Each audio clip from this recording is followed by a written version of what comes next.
Hi, I'm Sharon Bill. Welcome to my Theory Tuition series where I'm working with you step by step through each of the ABRSM theory grades. There are lots of resources available to help you on my website. If you visit sharonbill.com, you'll find some free PDF information sheets which you can download in US letter or A4, and they accompany each step of this series. You'll find a page there with links to all of my YouTube video tutorials, and you can also find out about the books that I have available. I've written an exam technique guide, how to take your ABRSM Music Theory Exam. It's full of tips and hints on how to best be prepared for your exam, and also how to make the best use of your time come exam day. So if you visit sharonbill.com, you'll find it's all there. If you can give me a like, that would be really super, and please do subscribe to my channel and please do share out the videos. And now we're going to continue with the 2019 Grade 3 Practice Paper B, and we're going to begin with question 6. So if you turn with me to page 9, we can make a start on that. So question 6 asks us to add the correct rest or rests. Now that's the important point there. It could be one rest or it could be two at the places marked with a little star to complete the bars. So we have two separate melodies, two separate time signatures. Just watch out, it does change here. Now the rule is that each new beat requires a new rest. There are a couple of exceptions to that though, depending upon the different time signatures. So let's see what this brings to mind. So here we are in the time signature à la brève, or sometimes people call it split common time, sort of a slang term there, and it just means 2/2, 2 beats per bar, and each beat is a minim or a half note. So let's see what we've got to begin with. What are we missing first of all? So 2 semiquavers give us the same amount of time as a quaver. We have a crotchet here, and then the dot after it is half as long again, which is the value of another quaver or eighth note. And so far all of this gives us one minim beat, one half note.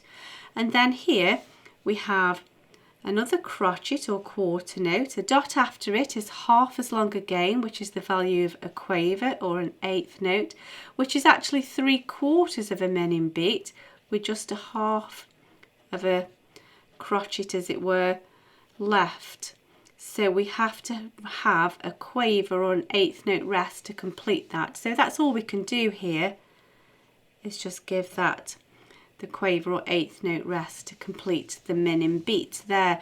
Now here, I said that each new beat requires a new rest apart from a couple of exceptions, and the exception here is that a whole bar's rest, regardless of the time signature, is always used a whole note rest or a semi-breve rest, hanging down from the 4th line. Now it just so happens to be the right amount of time for this time signature. However, even if it weren't, that just means a complete bar's rest regardless of what the time signature is. So that's what you would need to do there. You would not do 2 half note, 2 minim beat rests. Just put your whole bar's rest in. So let's press on to the next question here. So 6/8 is 6 quaver beats per bar, 6 eighth notes, but remember we're in compound time here and we're showing each group of 3 quavers, each group of a dotted crotchet, dotted quarter note, which is the equivalent of 3 eighth notes, 3 quarter notes, 3 quavers, 3 eighth notes there. So let's see what we've got so far. We need to show each new beat with a new rest. So here we have 1 quaver beat, 1 eighth note. 2 semiquavers give us another quaver or eighth note. There's another one. So there's our first group of 3. Let's see what we've got here. Now, a semiquaver and a semiquaver, 2 16th notes, give us a quaver. And then here we have another quaver or eighth note. The dot after it gives us half as much again, and so half of a quaver or an eighth note is a semiquaver or a 16th note. So at the moment we have 2 quavers and a semi, 2 eighth notes and a 16th note, and so here we're going to have another 16th note equivalent as a rest. We need a semi-quaver rest, so that's going to be with the extra little arm on it there. So that's that bar completed now, so let's continue. So here we have 1, 2, 3 quaver beats, 1, so we've got 2 quaver beats here. Now here's where the rule is. We have 2 quaver beats here. We have to show the 1, 2, 3. Well, you cannot do just a crotchet beat on its own. There's a strange sort of confusing rule where you could have a crotchet and a quaver rest, but you wouldn't have a quaver and a crotchet rest. And so there's the quaver, you wouldn't have the crotchet rest, the quarter note rest. You have to show the group of 3 exactly. I can only imagine that the reason that is because that is very sort of recognisable as a dotted rhythm there, whereas that isn't. It seems backwards, doesn't it?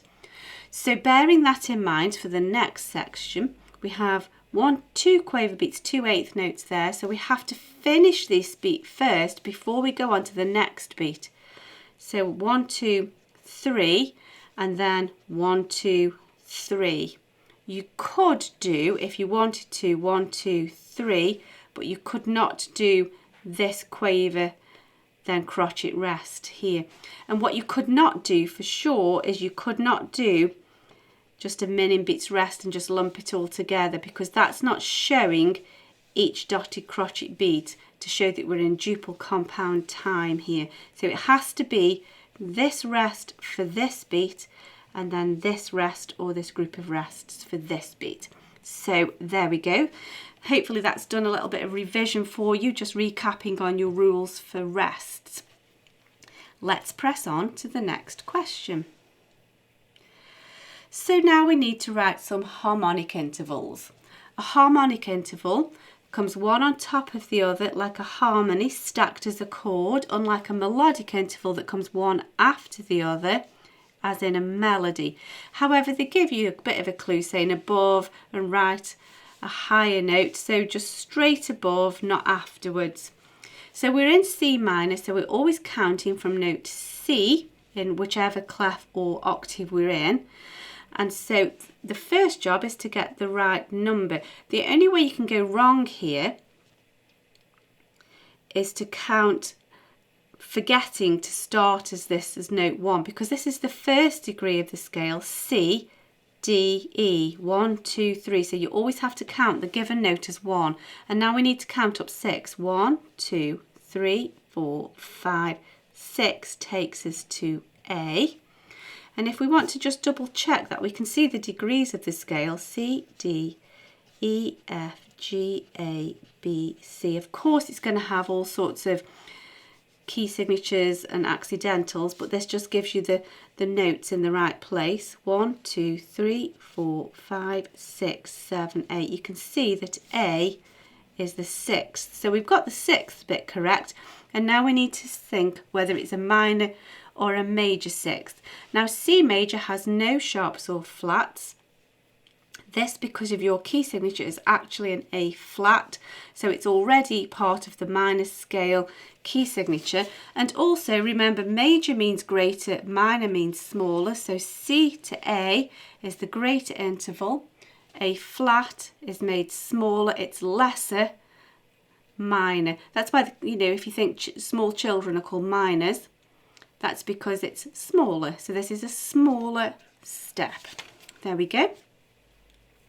So now we're counting from this high middle C and the bass clef, so we're going to have to use some ledger lines, counting this as 1, C, 1, 2, 3, 4, C, D, E, F. F is the 4th, and you don't have major or minor, it's a perfect 4th straight away, so that's already sorted. It's all in line with the key signature for both the major and the minor key. It's a perfect 4th. If you want to look more into why perfect intervals are so called, have a look at my video explaining all of the videos.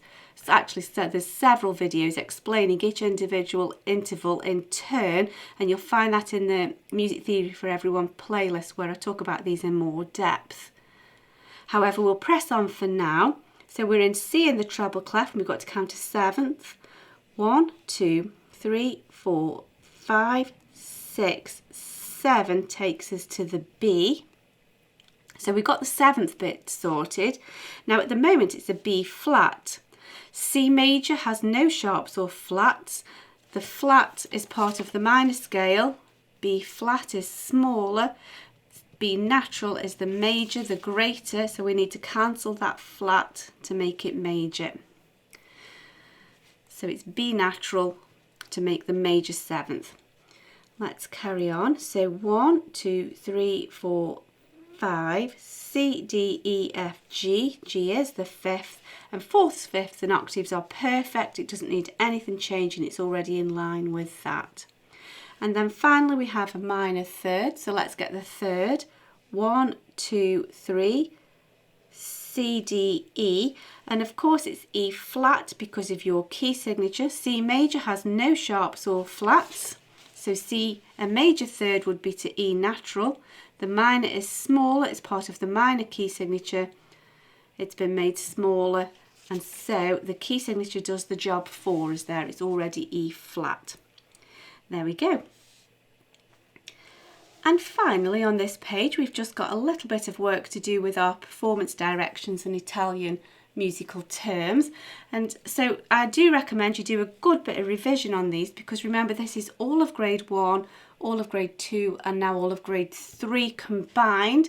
So go back over your PDF documents, have a look on my website, and you'll see that there's some tests at the back of the book, or on the back page I should say. I've just bound it, and I also give you some revision tips as well in the previous grades. So a good bit of revision is in order, and then we now have these multiple choice questions. Be careful, however, because it's multiple choice, I don't know if that necessarily makes it easier, because sometimes they throw in a bit of a red herring. It can throw you off your course if you're not careful. So we just got to tick the correct ones. We know adagio is slow, and if you're revising it the way I suggest, you'd perhaps group that with things like lento and so on. So here we have ad libitum. If you think ad lib, it's a phrase we use often in the English language, and it's very sort of freestyle when you're ad libbing, and so at choice, at your own choice is the definition there. Deciso. Now this isn't perhaps too difficult to figure out. It means with determination, and you can think like decisively. You can see the root word, quite helpful there. So this little marking here is a tenuto mark, and it's sort of a slight pressure. It usually means for a performer detached either side, full value, but with a slight pressure as well. Certainly not strong enough to be an accent, but a pressure, like a push into the note. Con brio, we have two words here. So the first word is with, but that doesn't help us much because these have all got with. And then the brio tells us it's with vigour or lively. It's kind of a bracing word, isn't it? Maybe that will help you to revise that. Just find strange word connections to help you to remind, to bring those to memory. So here we go, this da capo, this goes right back to grade 1. It's a repeat sign, and it means go back and repeat from the beginning. And I always think cap at the top, or the top of your head, at the top of the music, we're going back to the top. I don't know if that helps or not, but there we go, that's that question completed. We'll look at the next question in the next video. I hope this is helping you with your studies. These practice papers are an excellent revision resource. I hope it's helping you to get to grips with your studies. I hope that you're enjoying it. I'm certainly enjoying working through it with you. If you could give me a like, that would be really super, and please do subscribe to my channel to keep updated, and please do share out the videos. And please also do browse around my website, have a look at sharonbill.com and look at all the resource and information that's available there to help you. Thanks for watching. See you next time. Bye.